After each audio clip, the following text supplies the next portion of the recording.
네, 안녕하세요. 영양학 박사 그레이스입니다. 오늘도 여러분이 가지고 계신 먹을 것에 대한 고민을 쏙쏙 다 해결해 드리기 위해서 나왔고요. 오늘 말씀드릴 정보들도 꼭 필요한 것 잘 얻어가시고 실생활에서도 적용해 보시면 좋겠습니다. 사실 우리 몸을 구성하고 있는 성분 중에 제일 중요한 게 뭐냐라고 물으면 크게 두 가지예요. 수분과 단백질. 그래서 수분과 단백질이 내 몸을 구성하는데 되게 중요한데 그 이유는 내 몸의 많은 부분이 수분이고 많은 부분 단백질이에요. 그래서 나 골다공증 걸렸어? 지금부터 칼슘 챙겨 먹어야지. 뼈를 구성하는 성분에 칼슘이 굉장히 대부분이긴 하지만 그 칼슘이 제대로 지탱하고 서 있으려면 근육이라는 게 있어야 되잖아요. 근육은 단백질이란 말이에요. 그래서 결국에는 내가 내 몸을 잘 지탱하고 설 수 있냐? 따져보면 우리가 모든 뼈 건강에 좋다라고 늘 강조해왔던 칼슘 말고도 단백질 자체가 굉장히 중요한 요소예요. 너무 다들 이제 오래오래 사시니까 꿋꿋하게 잘 서서 다니면서 살고 싶잖아요. 그리고 예전부터 어르신들께서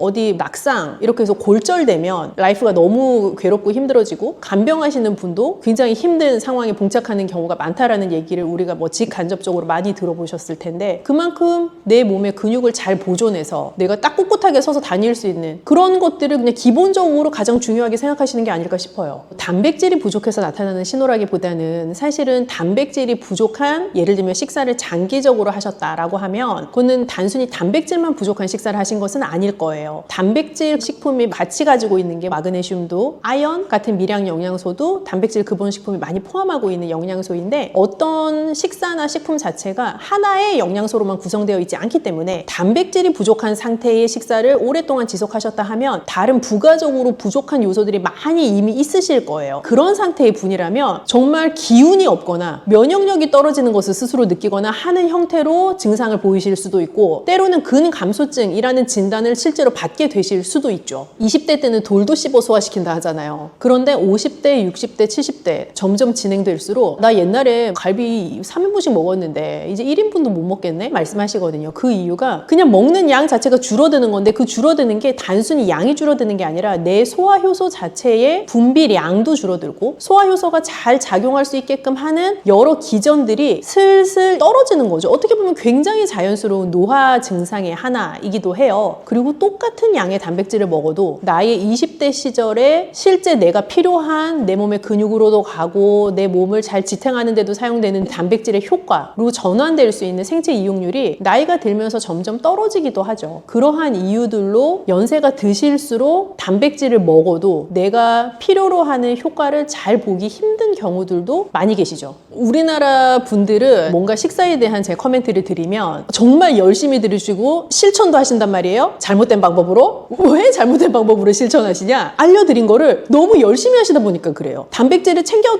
드셔라 라고 말씀을 드리면 삼시세끼 과량의 단백질을 챙겨 드시는 거죠. 근데 그렇게 챙겨 드셔도 큰 소용이 없고요. 하루에 한 끼에 몰아서 드셔도 소용이 없어요. 자, 이 말은 무슨 말이냐면 내가 하루에 먹으면 좋을 적정량의 단백질을 정해두고 그거를 새끼로 잘 나누어서 먹는 것이 중요한데 많은 단백질을 한 번에 섭취했다고 해서 그 단백질이 모두 내 몸에 들어와서 잘 워킹하는 게 아니에요. 그래서 오히려 적정량을 잘 나누어서 드시는 것이 내가 먹는 만큼의 단백질 효과를 볼 수 있는 좋은 방법이죠. 그러면 무슨 단백질을 먹어야 되냐 또 부가적으로 궁금하실 수 있잖아요. 양질의 단백질을 드셔야죠. 그럼 또 양질의 단백질은 뭔데? 라고 물어보실 거잖아요. 양질의 단백질이라는 것은 내 몸에 들어와서 잘 대사되어서 나에게 좋은 효과를 줄 수 있는 단백질이라고 생각하시면 돼요. 그럼 조금 쉽게 설명하면 일단 소화가 잘 되는 단백질일 것, 생체 효용률이 높은 단백질일 것 이렇게 요약해 볼 수가 있는데 소화가 잘 된다는 것은 어떤 근본의 식품이냐도 중요하지만 한편으로는 어떤 조리법으로 먹느냐도 되게 중요해요. 그래서 물에 빠진 고기를 사랑하게 되면 좋겠다라는 말씀 제가 여러 번 드렸었는데 단백질도 우리가 뭐 식물성 단백질보다는 동물성 단백질이 일반적으로 생체 효용률이 높은데 그 동물성 단백질을 더 소화되기 쉽게 먹을 수 있는 형태가 물에 삶거나 혹은 찌거나 하는 조리법을 잘 활용하시는 거죠. 그래서 그런 조리법에 단백질 음식을 하루에 적정량만큼 정해두시고 두세 번에 나누어서 드셔라 라는 것이 가장 정확하고도 가장 효과적인 지침입니다. 동물성 단백질이 식물성 단백질보다 생체 효용률은 높지만 일반적으로 소화 흡수되는 것은 식물성 단백질이 높을 수가 있어요. 그래서 콩이나 두부 같은 재료들이 돼지고기나 소고기 같은 고기류보다는 조금 소화가 잘 될 수가 있고요. 고기류 중에서도 지방 함량이 적은 부위가 또 소화가 잘 돼요. 쉽게 생각해 보시면 목살을 먹는 거랑 삼겹살이나 오겹살을 먹는 게 당연히 상상만 해도 소화되는 게 약간 다르시잖아요. 그래서 그런 느낌이 되게 정확하신 느낌인 거죠. 또 조리법에 따라서도 소화 흡수되는 게 다를 수가 있는데요. 달걀도 예를 들어 삶아서 먹을 수도 있고 달걀 프라이로 드실 수도 있고 달걀 찜으로 드실 수도 있는 등의 다양한 조리법이 있을 수 있는데 조금 더 부드러운 형태가 되게끔 조리를 하시면 아무래도 내 몸이 받아들였을 때 소화하는 역량은 훨씬 더 올라가게 되죠. 운동을 하면은 당연히 단백질의 전체적인 대사에 도움이 될 수가 있는데 이게 아주 영한 친구들처럼 근육을 붙이기 위해서 단백질을 지금 드시는 건 아니라 나의 근육을 잘 보존하고 내가 더 건강한 생활을 하기 위해 드시는 거다 한다면 과량의 단백질과 운동을 막 세게 병행하시는 것보다는 적당한 강도의 운동을 하시고 한 1시간쯤 후에 단백질을 드시는 거? 그 정도 좋을 것 같아요. 약간의 땀이 나는 정도. 이 정도가 가장 모두에게 기준으로 삼을 수 있는 적당한 운동입니다. 예를 들어 제가 뭐 하루에 30분씩 뛰세요? 어떤 분에겐 너무 약한 강도의 운동일 수 있고 어떤 분에겐 도저히 못하는 강도의 운동일 수 있어요. 그래서 내가 했을 때 약간 숨이 차는 것이 느껴지면서 전화가 왔을 때 그래 하면서 약간 받으실 수 있는 정도, 그리고 살짝 내가 땀이 난다는 거를 느낄 수 있는 정도의 강도의 운동이 추천할 만한 운동이에요. 우선 단백질을 드실 때 저는 조리법을 포함하여 곁들이는 짝꿍 음식이 되게 중요하다고 생각을 해요. 그래서 단백질을 요즘 젊은 세대에서 단백질 섭취할 때 제가 말리고 싶은 건 단백질만 드시는 거예요. 예를 들면 단백질 쉐이크, 닭가슴살 이런 류의 재료에만 집중해서 식사를 구성하시는 경우가 있는데 그렇게 하는 게 사실 나이가 들수록 그 식사법을 따라하면 신장에 굉장히 무리가 갈 수가 있고 또 젊은 친구들처럼 근육을 막 크게 만들기 위해서 단백질을 드시는 게 아니기 때문에 단백질과 함께 무엇을 먹는가에도 조금 신경을 쓰시면 좋겠어요. 예를 들어서 뭐 단백질 적당량과 함께 잡곡밥 혹은 잡곡빵 아니면 신선한 채소, 과일 그런 것들을 같이 곁들여서 드시면 그 단백질을 먹는 재미도 올라가기도 하고 또 단백질을 실제로 더 잘 대사되게 만들 수 있는 다양한 미량 영양소를 같이 섭취하시는 것이기 때문에 훨씬 더 좋아요. 단백질을 또 챙겨 드시라고 말씀을 드리니 누구나 그런가 보다라고 생각하시면은 살짝 곤란할 수 있는데 그건 지금 이 방송을 보시는 본인의 상태에 따라 좀 다를 것 같아요. 만약에 건강검진을 했는데 뭐 신장 질환 초기 증상이 보인다라는 코멘트를 들으셨거나 혹은 신장 지표, 우리가 사구체 여과율 같은 지표들을 쓰는데 그런 지표의 수치가 비정상적인 범주에 있다라는 그래프를 만약에 보신 적이 있다면 단백질을 너무 과량으로 드시는 건 조금 위험할 수 있어요. 신장이라는 기관에서는 단백질을 최종적으로 대사하고 걸러내야 되는데 단백질을 너무 많이 먹게 되면 그 단백질을 너무 많이 먹은 것만큼 내 신장에 무리가 가요. 그래서 실제로 우리가 시니어가 되어도 단백질 섭취를 잘 하는 것은 굉장히 중요하지만 내가 신장이 안 좋은 상태라는 얘기를 들으셨다면 마냥 그 단백질을 많이 챙겨 드시는 게 능사는 아니다 라고 생각을 하셔야 될 것 같아요. 사실 단백질은 우리 몸을 지탱하는 데 있어서 내 몸의 근육을 유지하고 만드는 데 굉장히 중요한 필수 영양소인데요. 단백질 섭취를 내가 잘 해보겠다라고 마음을 먹고 챙겨 드실 때 너무 과량으로 챙겨 드시지 않도록 주의하시면 오히려 좋을 것 같아요. 동물성 단백질 중에서도 기름기가 적은 부위 선택하셔서 물에다 찌거나 삶는 조리법으로 조리하시면 가장 좋다. 그리고 다양한 재료의 단백질 급원 식품을 활용하시면 좋겠다. 예를 들어 고기도 드시지만 생선도 드시고 달걀도 드시고 우유나 콩, 두부 같은 것도 다 단백질 식품에 해당하니까 잘 챙겨 드시면 좋겠습니다. 50대 이후에 근육이 많이 빠졌다면 이것을 드시면 됩니다. 요새 들어 몸이 예전 같지 않다고 느끼시는 분들 계신가요? 만약 그런 분들이 계신다면 몸에 단백질이 부족한 것을 의심해 볼 수도 있습니다. 나이가 들면서 왜 단백질 섭취가 중요한지 그리고 그에 따른 여러 가지 사실들을 알아보려고 하는데요. 나이 들수록 단백질이 더 중요하다는 말을 들어보신 분들도 많이 있을 거예요. 우리 몸의 필수 영양소라는 단백질, 이 단백질 섭취가 중요한 이유 5가지를 알려드릴게요. 첫 번째는 근감소증 예방입니다. 나이가 들면 근육량이 자연스럽게 줄어들게 되는데요. 이를 근감소증이라고 합니다. 근감소증은 근육이 빠르게 줄어드는 질환으로 단백질은 근육을 구성하는 주요 성분인데요. 단백질을 충분히 섭취하지 않으면 근육량이 급격히 줄어들게 되고 이렇게 되면 근력도 같이 약화되며 근감소증을 유발할 수 있습니다. 단백질이 부족하게 되면 그 진행이 훨씬 더 빨라질 수 있는데요. 근육이 줄어들게 되면 일상생활을 하기 어려워지고 이렇게 되면 근육이 더 감소하게 되는 악순환이 생길 수 있습니다. 단백질 섭취와 운동을 병행하는 게 가장 좋겠죠? 단백질이 중요한 이유 2번째는 면역력 증가입니다. 단백질과 면역력이 연관이 있다고 하시며 의아해 하시는 분들이 있으시죠? 단백질은 우리 몸속의 세포 그리고 장기뿐만 아니라 수많은 호르몬을 구성하는 중요 요소입니다. 또 단백질은 면역 시스템에서 중요한 역할을 하는 항체와 효소를 생산하는데 백혈구라고 많이 들어보셨죠? 이 백혈구는 감염을 인식하고 싸우는 주요 면역 세포인데요. 이 백혈구가 주로 단백질을 사용하여 병원균을 인식하고 항체를 만들어 병원균을 물리치는데 중요한 역할을 합니다. 또한 우리 몸의 중요한 면역 세포도 감염에 대응할 때 단백질을 사용하여 신호를 보내고 병원균을 파괴하는 작용을 합니다. 나이가 들면서 면역 시스템이 약해지기 쉬운데 그럴수록 단백질을 충분히 섭취하면 면역력을 높일 수 있습니다. 단백질 섭취가 중요한 이유 세 번째는 심혈관계 질환 예방입니다. 단백질은 심혈관 건강에도 영향을 주는데요. 특히 식물성 단백질이 도움을 줍니다. 예를 들자면 콩류와 견과류 등은 나쁜 콜레스테롤인 LDL의 수치를 낮추고 심혈관계 질환의 위험을 줄이는데 도움이 됩니다. 특히 노년층에서 단백질 섭취는 고혈압, 동맥경화증, 심장병 등을 예방하는데 중요한 역할을 합니다. 네 번째는 피부의 탄력 저하를 예방합니다. 피부의 주 성분 중 하나인 콜라겐은 단백질로 이루어져 있는데요. 나이가 들면 콜라겐이 자연스럽게 감소하게 되는데 이로 인해 피부 탄력이 떨어지고 주름이 생깁니다. 이때 단백질을 충분히 섭취하면 피부 건강에도 좋은 영향을 주는데요. 단백질 공급은 피부 재생을 촉진시켜 피부 건강을 유지하는 데 도움을 줍니다.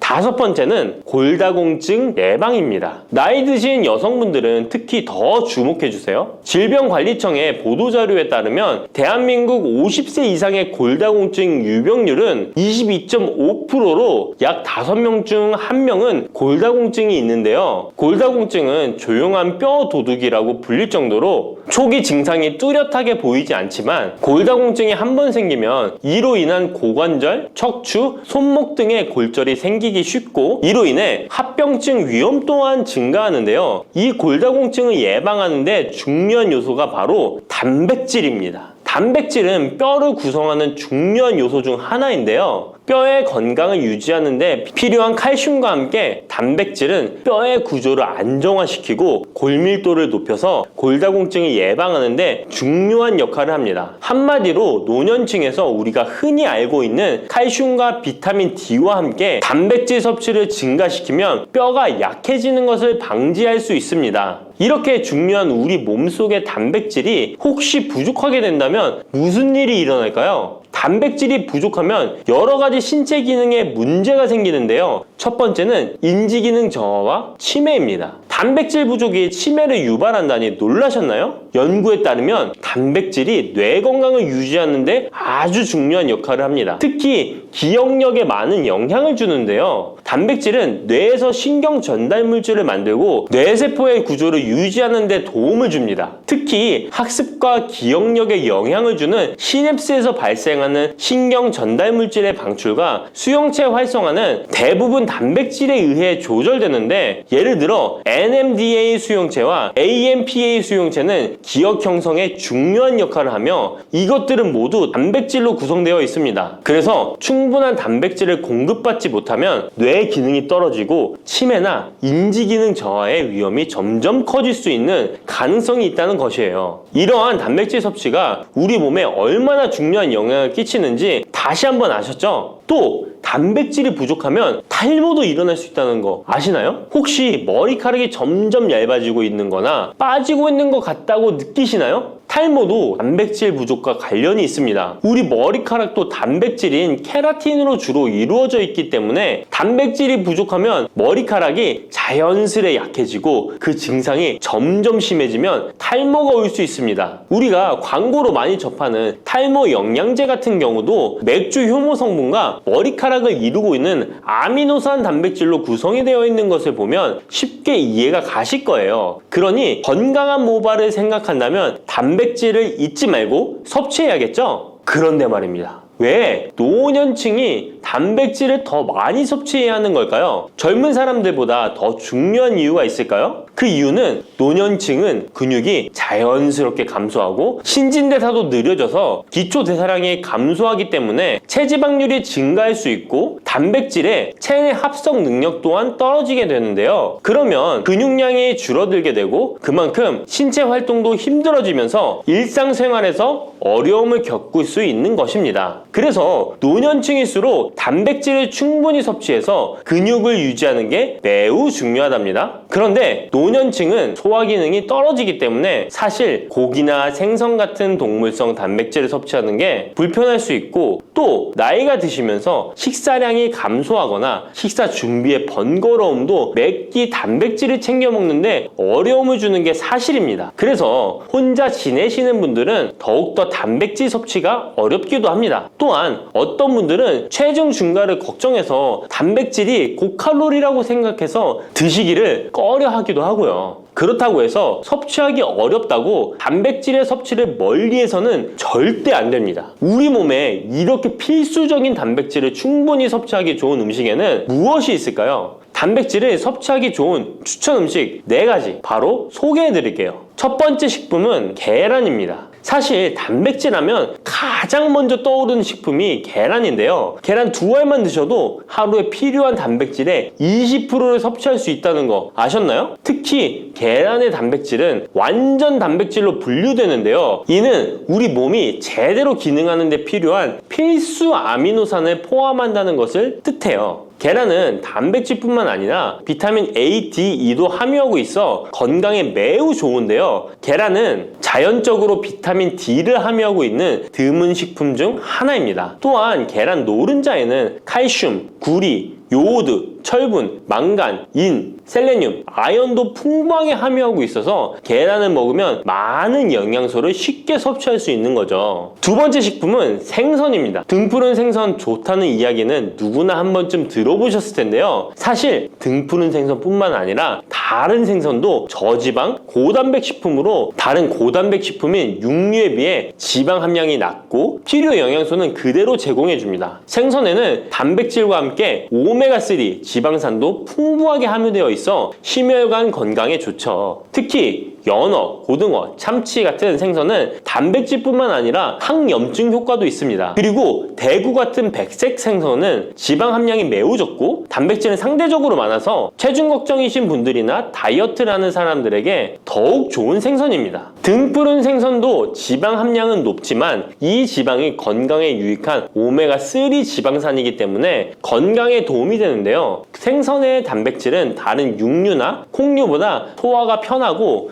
생선의 살은 비교적 부드러운 섬유질을 가지고 있어서 소화가 빠르고 몸에서 쉽게 흡수됩니다. 세 번째는 유단백 식품인 우유나 요거트 같은 유제품입니다. 특히 노년층에서는 유제품을 섭취하면 칼슘도 함께 챙길 수 있어서 골다공증 예방에도 도움이 되는데요. 유제품에 포함된 단백질은 고품질 단백질입니다. 고품질 단백질은 신체가 효율적으로 사용하고 필요한 아미노산을 모두 공급하는 단백질을 말하는데요. 유제품에 포함된 주요 단백질은 카제인과 웨이로 2가지 모두 필수 아미노산을 풍부하게 포함하고 있습니다. 웨이 단백질은 소화가 쉽기 때문에 운동 직후 우유를 섭취하시면 근육에 아미노산을 빠르게 공급할 수 있고 카제인은 천천히 흡수되어 장시간 동안 일정한 수준의 아미노산을 제공해 근육 손실을 방지하는 데 도움을 줍니다. 하지만 우유를 먹으면 속이 불편하신 분들도 계시죠? 많은 사람들이 유제품을 섭취할 때 소화 불편을 겪을 수 있는데 특히 락토스 불내증, 즉 유당 불내증이 있는 경우입니다. 그러나 요즘에는 이런 분들을 위한 락토스를 제거한 락토프리 우유나 치즈, 요구르트 등은 락토스가 거의 없거나 적은 제품들이 많이 나와 있는데요. 락토스 불내증이 있는 사람도 이런 유제품은 문제없이 섭취할 수 있습니다. 소화가 어려우신 분들은 참고하셔야겠죠? 네 번째는 콩류입니다.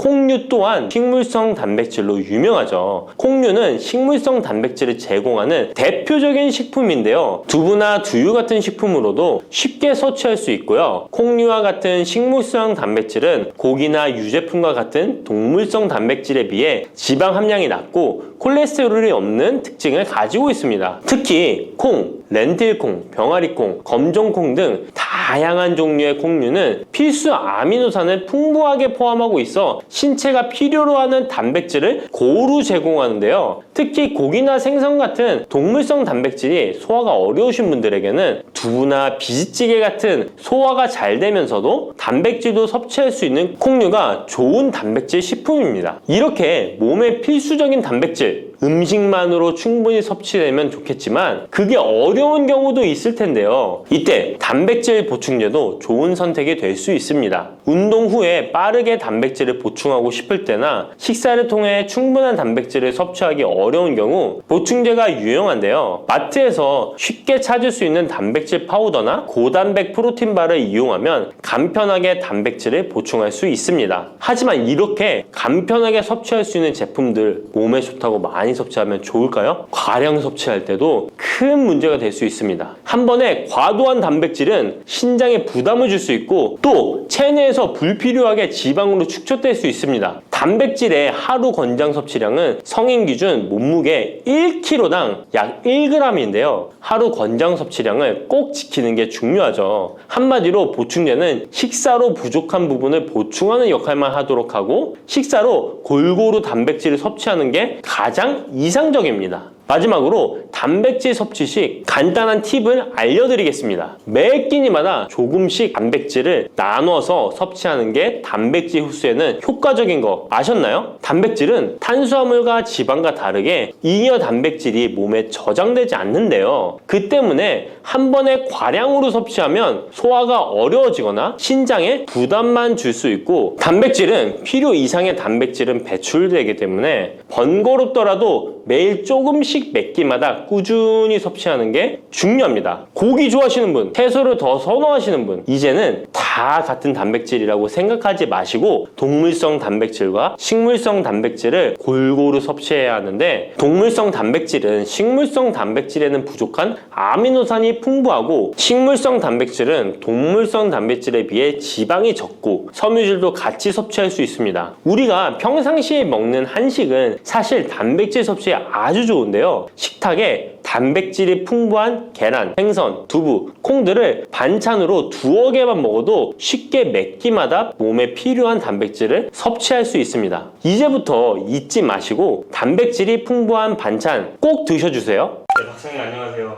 네, 안녕하세요. 또 뵙습니다. 요즘 제가 구독자분들이 반응이 아주 뜨거운데요. 아, 네. 저도 좀 깜짝 놀랐는데 어떡하죠? 그 조회수 높게 나온 거 30만 뷰 가면 이벤트 한번 할까? 추첨해서 책 드리기? 그런 거 할까요? 좋아요. 네. 신장 영상에서 조회수 30만 되면 책 몇 명한테 드릴 건가요? 5분? 5분! 좋아요를 제일 많이 받는 댓글 좋아요. 보내드리도록 하겠습니다. 박사님 근데 요즘 네. 단호박 철이잖아요. 아, 맞아요. 맛있잖아요. 단호박 너무 맛있죠. 쪄 먹어도 맛있고 단호박에 대해서 좀 알고 네. 싶은데 소개시켜 주실 수 있을까요? 사실 단호박이 겉에는 짙은 초록색인데 딱 가르면 아주 선명한 주황색 그런 컬러가 나오잖아요. 제가 지난 영상에서도 어디에선가 강조드렸던 게 채소의 색깔이 뚜렷할수록 사실 우리 몸에 좋은 영향을 미칠 수 있는 가능성이 높다라는 말씀을 드렸는데 단호박이 대표적인 채소라고 생각을 해요. 그래서 단호박 색깔의 노랗고 주황색이고 그런 채소들은 베타카로틴이라고 부르는 영양소가 많이 들어있어요. 그런 얘기 들어보셨을 텐데 누구나 어렸을 때 당근 먹으면 눈 좋아진다. 엄마 그런 얘기 많이 하잖아요. 당근에 있는 베타카로틴이 활성형 비타민 A로 바뀌면서 내 눈 건강에 도움이 되는 영양소로 변신할 수 있기 때문인데 단호박도 마찬가지 원리예요. 베타카로틴이 많고 그 베타카로틴을 내가 적정한 방법으로 잘 섭취해서 내 몸이 잘 대사하고 나면 활성형 비타민 A로 바뀌면서 나에게 좋은 영향을 주는 기초 영양소가 됩니다. 주황 계열의 색깔이 네. 나는 음식들은 전부 다 베타카로틴이 있다고 네. 베타카로틴 자체는 짙은 주황색 혹은 뭐 짙은 노란색 같은 컬러를 내줄 수 있기 때문에 그런 색깔의 채소는 베타카로틴이 많다라고 생각하셔도 돼요. 단호박이 침침한 눈에 좋다는 거는 너무 좋은데 이름 그대로 달잖아요. 당뇨 환자한테 위험하지 않을까요? 몇 가지 조금 다른 관점으로 우선 설명을 드리고 싶은데, 단호박이라고 해서 단이라는 이 글자 자체가 설탕을 퍼먹었을 때 단 거랑은 좀 달라요. 왜냐하면 내가 예를 들어 캔디를 먹거나 아니면 설탕을 먹거나 하는 건 당을 먹는 건데, 단호박에 있는 당은 우선 천연당이잖아요. 그리고 내가 단호박에 있는 그 당만 추출해서 먹는 것이 아니라 단호박 안에 들어있는 또 다른 아까 말씀드린 것처럼 베타카로틴 같은 영양소, 아주 가득 차 있는 섬유소, 미네랄, 각종 비타민 이런 걸 같이 먹게 되기 때문에 단호박 자체가 당뇨 환자에게 달기 때문에 안 좋다라고 인식을 하시는 거는 착오가 있지 않나 하는 생각이 들어요. 호박죽은 설탕이 좀 들어가 있잖아요. 사실 어떻게 보면 뭐 단호박을 잘 쪄서 그걸 잘 갈아서 무언가와 넣고 섞어가지고 한 뭉근하게 또 끓여내고 이런 요리인데, 좀 더 단맛을 추가하기 위해서 요즘은 뭐 올리고당 좀 넣으시기도 하고 설탕을 좀 곁들이기도 하고, 어떤 분은 또 그냥 당 추가 없이 드시기도 하는데요. 단호박 자체를 찌거나 혹은 단호박 자체를 얇게 슬라이스해서 구워 드시는 게 똑같은 재료로 만든 요리라고 해도 당을 더 천천히 올릴 수가 있어요. 저번에 그 신장 얘기하신 거랑 비슷한 맞아요. 그래서 결국은 같은 재료라도 어떤 조리법으로 요리해서 먹느냐에 따라서 혈당에 미치는 영향은 좀 다를 수 있죠. 고구마보다 당지수가 높잖아요. 고구마보다 위험한 거 아닌가요? 당지수라는 개념도 있지만 우리가 당부하라고 하는 개념이 별도로 있는데, 예를 들면 내가 고구마 작은 거 한 개를 먹는 거랑 큰 단호박 한 개를 먹는 건 고구마 한 개, 단호박 한 개이긴 하지만 중량이 다르잖아요. 어떤 재료를 먹느냐도 중요하지만 어떤 재료를 어느 만큼 먹느냐라는 관점에서 보면 당뇨 환자분들한테 단호박을 권할 때 종이컵 한 컵 정도 되는 양이 한 번에 드실 수 있는 적정량 정도다라고 말씀을 드리거든요. 가볍게 설명드릴 때는 그 정도 양이라고 하면 사실은 혈당을 그렇게 올라가게 하는 재료는 아니에요. 우리가 GI 지수라는 말을 요즘 많이 쓰시는데, 그 GI 지수만 가지고 모든 재료에 당에 미치는 위험성이라는 것을 판단할 수는 없습니다. 단호박은 그러면은 식사할 때 뭐 어떻게 같이 먹으면 당 부하가 좀 덜 드는 방법이 있을까요? 네, 단호박을 정말 내가 좋아해요. 그렇다고 하더라도 단호박만 열심히 드시는 거는 권하지 않아요. 어떤 하나의 재료를 어떤 다른 거랑 같이 먹느냐가 중요하다라는 말씀 몇 번 강조를 드렸잖아요. 단호박을 드실 때 신선한 잎채소를 곁들이는 것도 너무 좋고요. 아니면 달걀 같은 단백질 근원 식품을 곁들이는 것도 좋고요. 우리가 잎채소로 만든 샐러드, 뭐 각종 양상추 이용한 거, 양파도 같이 좀 곁들이고 방울토마토도 썰어 넣고 한 그런 류의 그린 컬러가 나는 샐러드들을 같이 곁들이면 좋을 것 같아요. 드레싱 너무 많이 넣지 말고요. 천연당에 대해서 조금만 더 설명해 줄 수 있을까요?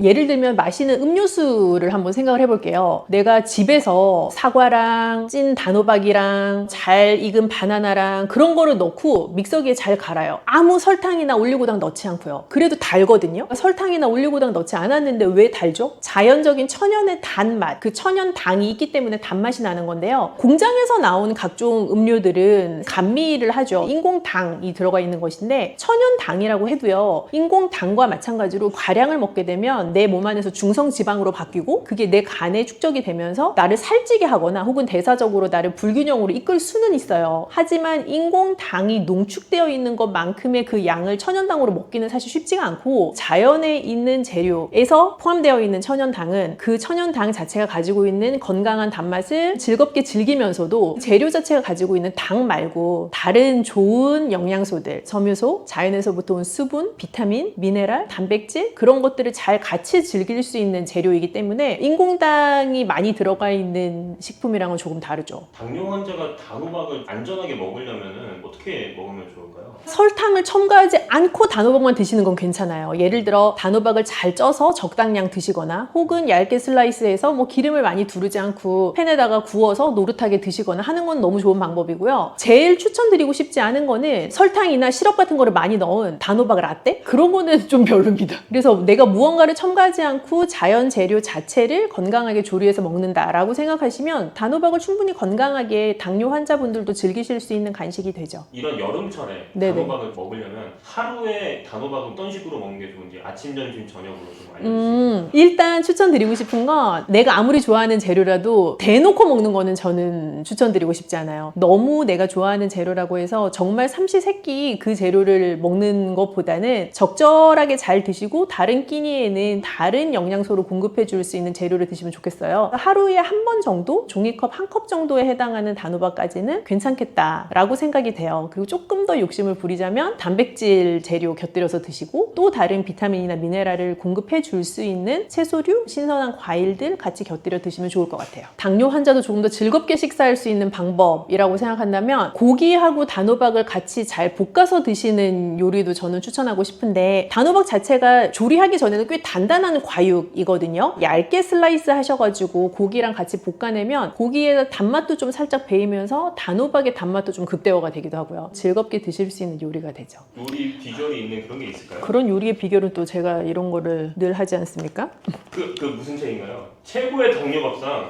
최고의 당뇨밥상은 나온 지가 벌써 꽤 몇 년 된 책이에요. 금방 찾으실 수 있고, 여기에 저희가 예전에 준비할 때 나왔던 요리를 보니까 오리 단호박 볶음이라는 요리가 있습니다. 오리 고기 자체가 또 불포지방산이 많아서 환자분들도 많이 좋아하시는 단백질 근본인데, 단호박 얇게 슬라이스하고 양파랑 홍고추 같은 것도 같이 슬라이스해서 식용유 조금 두르고 볶아낸 그런 요리예요. 그래서 단백질도 같이 먹을 수 있고 좋은 지방산도 먹을 수 있고 단호박이 가지고 있는 섬유소, 천연당의 달큰한 맛 같이 잘 즐기실 수 있는 메인 요리입니다. 제가 듣기로는 그 책이 베스트셀러에 맞습니다. 이 이거 찾는 당뇨 분들이 너무 많더라고요. 최고의 당뇨밥상은 아주 저에게는 이 첫째 같은 책이죠. 건강 부분 베스트셀러라고 쳐보면 나오는 건가요? 네, 뭐 최고의 당뇨밥상 혹은 당뇨 식단, 당뇨 밥상 이렇게 검색하시면 아마 가장 먼저 만나실 수 있으실 거예요. 단호박은 사실 저온 저장이 가능한 채소이기 때문에 사계절 내내 좋아하시면 즐기실 수가 있어요. 제철에 먹는 단호박은 기분 좋은 느낌이 있으니까 좀 재미있게 맛있게 즐기셨으면 좋겠는데, 가장 추천드리고 싶은 방법은 다른 첨가물 내가 추가적으로 넣지 않고 굽거나 쪄서 드시는 거 추천드리고, 항상 강조드리지만 적당한 양만큼 드시는 거 굉장히 중요하고요. 근데 왜 좋다 그랬죠? 단호박이? 베타카로틴. 맞아요.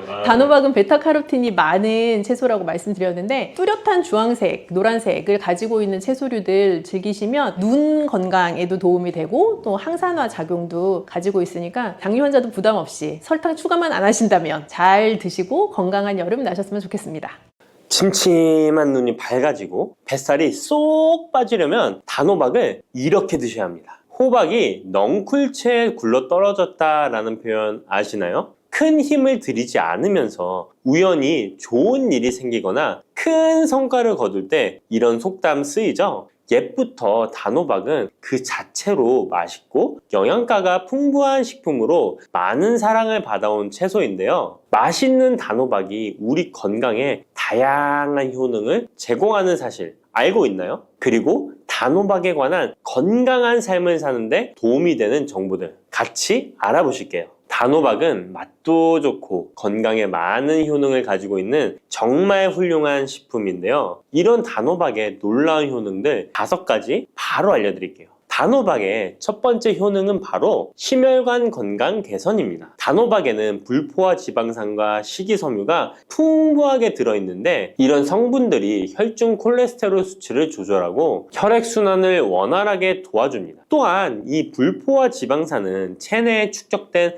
나쁜 콜레스테롤을 감소시키고 혈관벽을 건강하게 유지하는 데에도 효과가 있습니다. 또한 단호박에 포함된 칼륨은 혈압 조절에도 효과적인데요. 칼륨은 나트륨의 작용을 중화시켜 혈압 상승을 방지하는 데 도움을 주게 되는데, 그래서 칼륨이 풍부한 단호박은 고혈압 예방과 관리에 유익한 식품인 것이죠. 평소에 심혈관 질환이 걱정되거나 고혈압을 관리하고자 하는 분들에게 단호박은 매우 좋은 식품인데요. 단호박을 자주 섭취하면 혈액순환이 개선되고 혈압이 안정되므로 심장질환 예방에 매우 효과적이기 때문에 심혈관 건강을 지키는데 큰 도움이 됩니다. 심혈관 건강, 이제부터는 단호박으로 예방해보세요. 단호박의 두 번째 효능은 다이어트에 효과가 좋다는 것입니다. 단호박은 저칼로리 식품으로 다이어트를 할 때 섭취하면 매우 좋은 음식인 거 아시나요? 단호박의 열량은 100g에는 약 40에서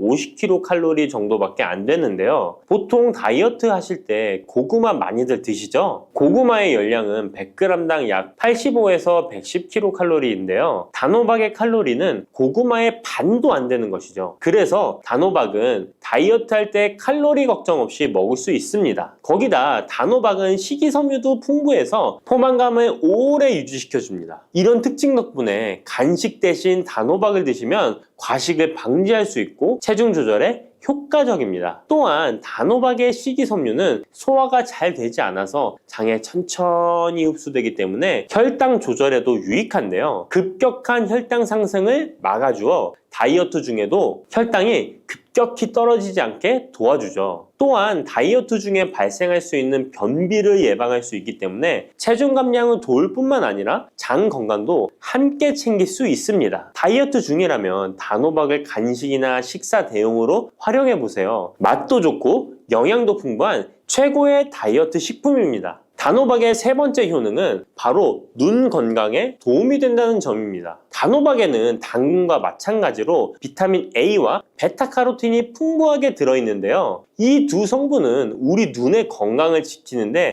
아주 중요한 역할을 합니다. 비타민 A는 눈의 망막을 건강하게 유지하는데 도움을 주고 시력 저하를 예방하는데 효과적이에요. 특히 야맹증 예방에도 도움을 줄 수가 있죠. 그리고 베타카로틴은 강력한 항산화 작용을 해주기 때문에 눈의 피로를 덜어주고 눈의 노화를 늦추는데도 도움을 줍니다. 혹시 하루 종일 스마트폰이나 모니터를 자주 보고 있지는 않으신가요? 화면을 계속 들여다보는 현대인들에게는 이 단호박에 들어있는 비타민 A는 특히 중요한 영양소라고 할 수 있죠. 눈이 피로하거나 건조감을 느끼신 분들에게 단호박은 자연적인 해결책이 될 수 있습니다. 단호박을 섭취하면 눈 건강을 지키고 나이가 들면서 생길 수 있는 시력 저하나 노화 방지에도 도움을 줄 수 있습니다. 단호박은 정말 건강에 많은 이점이 있는 식품이죠. 단호박의 놀라운 효능 네 번째는 면역력 강화입니다. 단호박에는 비타민 C와 아연이 풍부하게 들어있죠.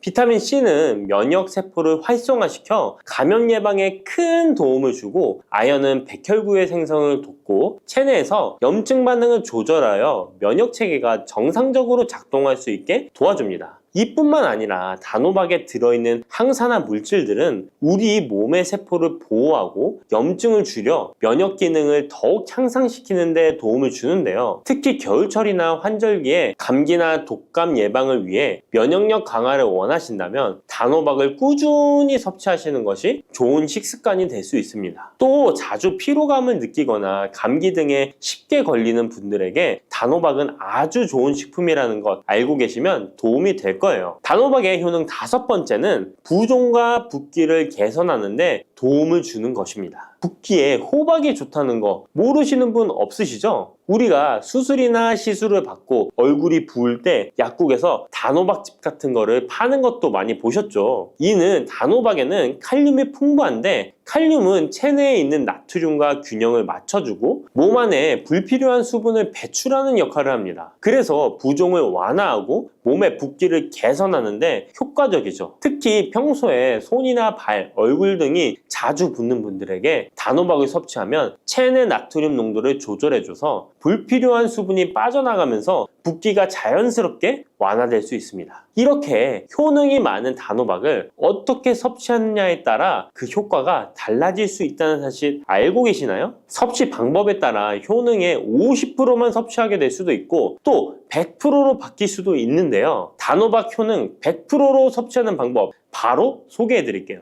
이 단호박 건강을 위해 섭취하는 방법 첫 번째는 껍질까지 섭취하는 것입니다. 단호박의 껍질은 과육과 견주어 봐도 손색 없을 정도의 많은 영양소를 포함하고 있는데요. 단호박의 껍질에는 대부분의 폴리페놀이 함유되어 있어 드실 때는 꼭 껍질까지 함께 드셔야 합니다. 단호박 껍질에는 단호박 속 알맹이에 없는 페놀산이 들어있는데요. 이 페놀산은 노화를 방지하며 혈액순환을 도와 심혈관 질환 예방에도 효과적입니다. 또한 껍질에는 비타민 A와 비타민 C, 항산화 물질들이 포함되어 있어 피부 건강과 면역력 강화에도 효과적입니다. 그래서 단호박을 섭취할 때는 꼭 껍질까지 함께 먹는 것이 좋은데요. 물론 껍질을 먹을 때는 꼭 깨끗하게 세척을 하고 농약이나 불순물이 묻어있지 않은지 잘 세척하고 확인하는 것이 매우 중요합니다. 그리고 껍질이 두껍고 질기게 느껴진다면 부드럽게 찌거나 껍질째 구워서 섭취하면 훨씬 더 편하게 먹을 수 있습니다. 단호박은 버릴 게 하나 없는 채소인데요. 호박잎도 몸에 매우 유익하다는 거 알고 계셨나요? 호박잎은 비타민 A, C, 칼슘, 철분이 풍부해서 뼈 건강에도 도움이 되고 또한 항산화 성분이 많아 체내 염증을 줄이고 소화 기능을 돕는 데에도 효과적인데요. 특히 피로 회복에 좋고 체내 독소를 배출하는 데 도움을 줍니다. 호박잎은 찜이나 볶음 등으로 다양하게 요리하여 섭취할 수 있습니다. 호박잎을 섭취하는 것도 단호박을 더 효과적으로 활용하는 좋은 방법이니 버리지 말고 꼭 같이 드셔보세요. 단호박을 먹을 때 호박씨를 빼놓을 수 없죠. 호박씨가 수면에 도움을 준다는 것 들어보셨나요? 호박씨에는 트립토판이라는 성분이 들어있어서 이 성분은 수면 개선에 큰 도움이 됩니다. 트립토판은 세로토닌과 멜라토닌으로 변환되는데 이 두 물질은 우리의 수면 리듬을 조절하는데 중요한 역할을 하죠. 그래서 불면증이나 수면의 질이 낮은 분들에게 호박씨는 정말 유용한 식품입니다.